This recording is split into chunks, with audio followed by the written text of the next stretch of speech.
Actress Gwyneth Paltrow stirring up more than soup in her cookbook called It's All Good. She is live in New York, courtesy of her publisher. You are taking some heat because of this book. One critic says, seriously, Gwyneth, we want to eat with you, but we can't afford it.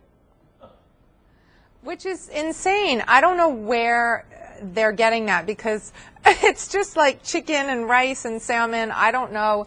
You know, I think a lot of times these days newspapers are trying to sell papers, so they write things that just aren't true, unfortunately. This is like totally regular food. See, but there's a lot of stuff that's not included in that.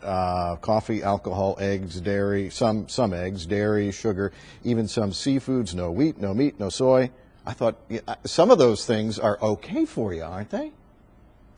Well, actually, that's not actually accurate. In the book, I have, you know, tofu, that's soy, and there's some eggs, and there's some dairy as well. It's just that when I'm in the beginning of the book, I'm talking about this sort of mini health crisis I had, where the doctor asked me for 3 weeks to cut out any allergen, which included, you know, soy and corn. But in the book, there's corn, and it's not as narrow in the book. The book is about just, you know, having comfort food that's really delicious, that's just that little bit healthier.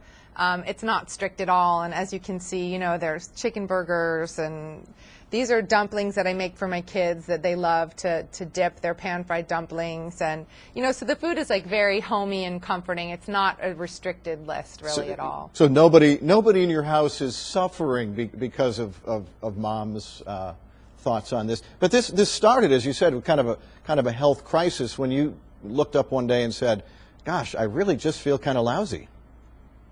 Yeah, I had this very terrifying experience where I had a blinding headache and I went numb on one side, and I thought I was having a stroke. And it turned out to be a really bad migraine. I guess it can produce similar symptoms. And so I went to the doctor, and he said, you know, you've been really stressed out and your liver's congested, and I had all these kind of issues and low iron and high this and whatever. And so he said, you know, food is really the best medicine, so will you just try for a while to, you know, just eat more whole foods, more vegetables, and avoid, like, you know, gluten and sugar and stuff like that. And in the interim, I found out that my son, who I adore, who turned 7 yesterday, was really allergic to gluten. So I set out to make the book really for him, and a lot of families these days are finding out that they have a gluten intolerance or allergy. So I wanted to make him things like a chocolate cake like this that just didn't have gluten in it, so he could enjoy it as well.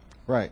I mean, some people are going to say, oh, gosh, what a way to grow up. No macaroni and cheese, no Big Mac. But oh, they have macaroni and cheese.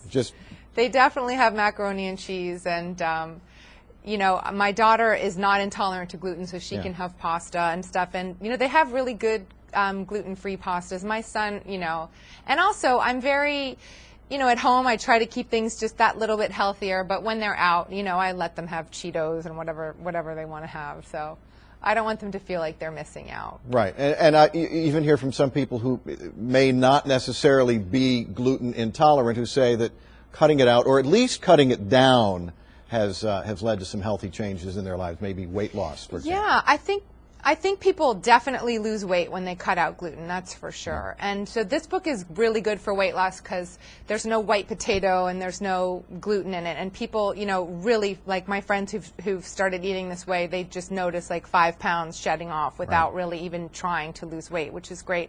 And a lot of us just, you know, gluten makes us feel a bit sluggish, and so people tend to feel really good when they cut it out. All right. Book, once again, is It's All Good. Thanks so much for joining us. Thank you for having me. I appreciate it. We've got a link on myfoxdfw.com.